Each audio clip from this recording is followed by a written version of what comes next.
పెద్దలు గవర్నీయులు సుదర్శన్ రెడ్డి గారు, గవర్నీయులు షబీర్ అలీ గారు, గౌరవ శాసనసభ్యులు భూపతి రెడ్డి గారు, డీసీ అధ్యక్షులు మోహన్ రెడ్డి గారు, సిటీ అధ్యక్షులు వేణు గారు, తాల్విన్ అందాన్ గారు, రత్నాకర్ గారు, గోపాల్ రాజు, అందరికీ నమస్కారం.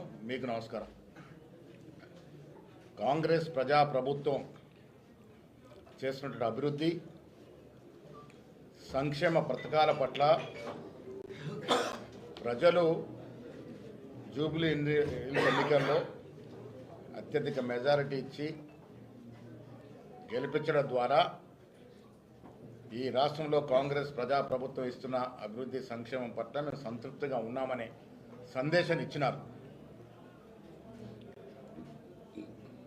ముఖ్యమంత్రి రేవంత్ రెడ్డి గారు, ఉప ముఖ్యమంత్రి బట్టి విక్రమార్క గారు, మా మంత్రులు, ఎమ్మెల్సీలు, ఎమ్మెల్యేలు, ఎంపీలు, corporation chairmans, party office bearers, ప్రతి కార్యకర్త జూబ్లీహిల్స్లో శ్రమించి మా సంక్షేమం అందుతున్న తీరు, రాష్ట్రం మొత్తం మీద జరుగుతున్న అభివృద్ధి తీరుతెన్నులు, ముఖ్యంగా హైదరాబాద్లో రేవంత్ రెడ్డి గారి యొక్క ప్రత్యేక దృష్టి వల్ల రాబోతున్నటువంటి మరో ఫేస్ ఆఫ్ మెట్రో, మూసీ సుందరీకరణ,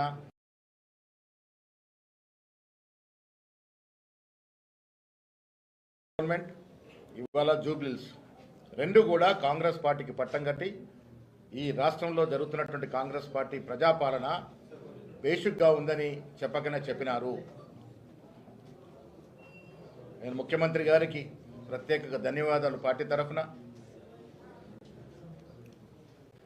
సంక్షేమం పట్ల, అభివృద్ధి పట్ల వారికి ఉన్నటువంటి శ్రద్ధ, విద్య వైద్యం పట్ల వారికి ఉన్న ఆసక్తి, వారు జరుపుతున్నటువంటి అభివృద్ధి సంక్షేమం బేసిక్గా పోతా ఉంది.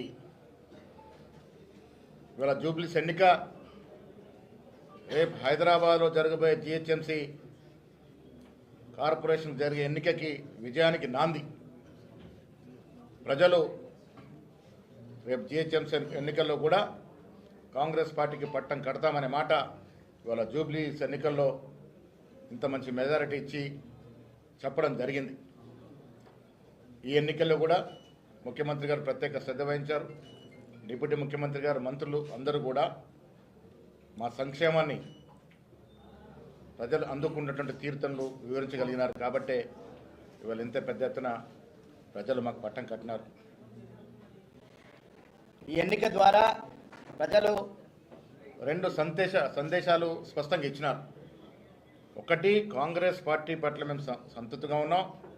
వచ్చే 3 ఏళ్లే కాదు, మళ్ళీ వచ్చే ఎన్నికల్లో కూడా కాంగ్రెస్ పార్టీ కనీసం 100 సీట్ల పైగా గెలుస్తుందనేటువంటి మేము చెప్తూ వస్తున్న దానికి బలం చేకూర్చింది. ఇవాళ ఆనాడు కంటోన్మెంట్ ఎన్నిక కానీ, ఇవాళ జూబ్లీహిల్స్ ఎన్నిక కానీ కాంగ్రెస్ అభ్యర్థి గెలిచినారంటే ప్రజలు ముఖ్యమంత్రి పట్ల, కాంగ్రెస్ ప్రభుత్వం ఇస్తున్నటువంటి సంక్షేమం పట్ల సంతృప్తిగా ఉన్నారనే మాట స్పష్టమైంది. రెండో సందేశం ఇవాళ జూబ్లీ ఎన్నికల్లో ప్రజలు ఇచ్చింది, బీఆర్ఎస్ పార్టీకి సెలవు చెప్పినారు. పార్లమెంట్ ఎన్నికల్లో వారికి 0 సీట్లు ఇచ్చినప్పుడే బీఆర్ఎస్ పార్టీకి ఈ రాష్ట్రంలో ఇంకా భవిష్యత్తు లేదు అన్నట్టు మాట చెప్పడం జరిగింది.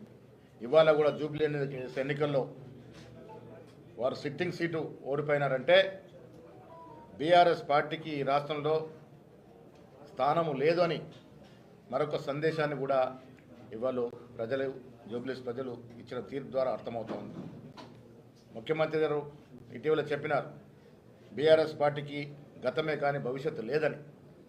ఈ తీర్పు ద్వారా అది రుజువైందని చెప్పొచ్చు. వచ్చే రోజుల్లో ముఖ్యమంత్రి గారి నేతృత్వంలో మా మంత్రివర్గ సభ్యులు కానీ, మా శాసనసభ్యులు కానీ, మండలి సభ్యులు కానీ, ప్రతి కాంగ్రెస్ కార్యకర్త ప్రజల ఆకాంక్షలకి, ఆశయాలకు అనుగుణంగా పనిచేస్తుంది. ఇదివరకు మేము ఇచ్చినటువంటి మేనిఫెస్టో పెట్టినటువంటి అంశాలు చాలా వరకు పూర్చగలిగినాం. ఇంకా మిగిలినవి కూడా ఇచ్చి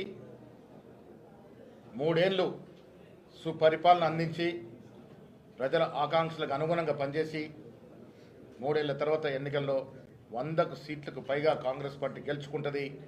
వచ్చే ఎన్నికల్లో కూడా కాంగ్రెస్ పార్టీ గెలుస్తుంది ఈ వచ్చే 8 ఏళ్ళు కాంగ్రెస్ పార్టీ అధికారంలో ఉంటుంది, ప్రజలకు అవసరమైన కార్యక్రమాన్ని కూడా చేస్తుందని మాట ఈ సందర్భంగా మనవి చేస్తా ఉన్నాం.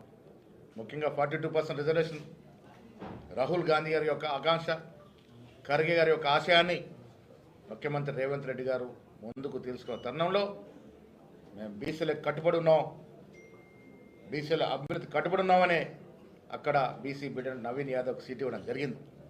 ప్రజలు కూడా దీన్ని హర్షిస్తూ మేము 42% రిజర్వేషన్ 2 చట్టాలు తీసుకురావడం, బీజేపీ దీన్ని ఆపేయడం, దానివల్లనే ఇలా జూబ్లీహిల్స్లో బీజేపీ అభ్యర్థి పరిస్థితి ఏ స్థాయికి దిగజారిందో చూసినాం. ప్రజలు స్పష్టంగా నమ్ముతా ఉన్నారు కాంగ్రెస్ పార్టీ బీసీల యొక్క రిజర్వేషన్ పట్ల కమిట్మెంట్తో ఉందనే మాట.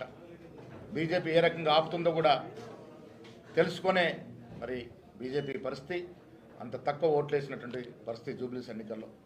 ఏది ఏమైనా నేను మరొకసారి రాష్ట్ర ముఖ్యమంత్రి రేవంత్ రెడ్డి గారికి అభినందన తెలియజేస్తా ఉన్నాను. ఇది వారి విజయయాత్రలో ఇదొక మణిహారం. ఇలా జూబ్లీహిల్స్ ఎన్నిక కాంగ్రెస్ అధినేత్రి సోనియా గాంధీ, ఖర్గే గారు, రాహుల్ గాంధీ యొక్క ఆశయం మేరకు ఒక బీసీ బిడ్డని మంచి మెజార్టీతో గెలిపించినటువంటి ఘనత రాష్ట్ర ముఖ్యమంత్రి గారిది, డిప్యూటీ ముఖ్యమంత్రి గారిది, ప్రతి కార్యకర్తది. జూబ్లీహిల్స్ ఎన్నిక కష్టపడ్డ ప్రతి కాంగ్రెస్ కార్యకర్తకి అంకితం. వారి కృషి డెఫినెట్గా కాంగ్రెస్ పార్టీ గుర్తుంచుకుంటుందనే మాట కూడా ఈ సందర్భంగా మనవి చేస్తూ ఉన్నాం. నవీన్ యాదవ్ గెలుపు రేపు హైదరాబాద్లో జరగబోయే జిహెచ్ఎంసీ ఎన్నికలు కానీ, కొద్ది రోజుల్లో రానున్న స్థానిక సంస్థల ఎన్నికలు కానీ డెఫినెట్గా కాంగ్రెస్ పార్టీకి పట్టం కడతారనేటువంటి సంకేతం ఇవాళ జూబ్లీహిల్స్ ప్రజలు ఇచ్చినారు. అన్నిటికీ మించి జూబ్లీహిల్స్ పౌరులు, జూబ్లీహిల్స్ ఓటర్సు, అక్కడ ఉన్నటువంటి ప్రతి వ్యక్తికి కాంగ్రెస్ పార్టీ ధన్యవాదాలు తెలియజేస్తూ ఉంది.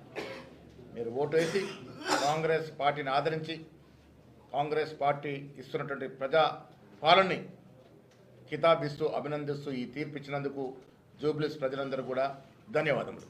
బీహార్ ఎన్నికల్లో కాంగ్రెస్ మహాగఠబంధన్ ఓటమి పాలైంది. అక్కడ కొంత ఆశ ఉండింది, ప్రజలు ఆ రకంగా ఆదరించినారు. కానీ మీకు తెలుసు కేంద్రంలో ఉన్నటువంటి ప్రభుత్వం మరి అక్కడ జరిపినట్టు ప్రచారం కానీ వివిధ కారణాల వల్ల అక్కడ కొంత వెనుకంజలో ఉన్నాం. ఏదేమైనా పూర్తి రిజల్ట్స్ వచ్చిన తర్వాత స్పందిస్తాం.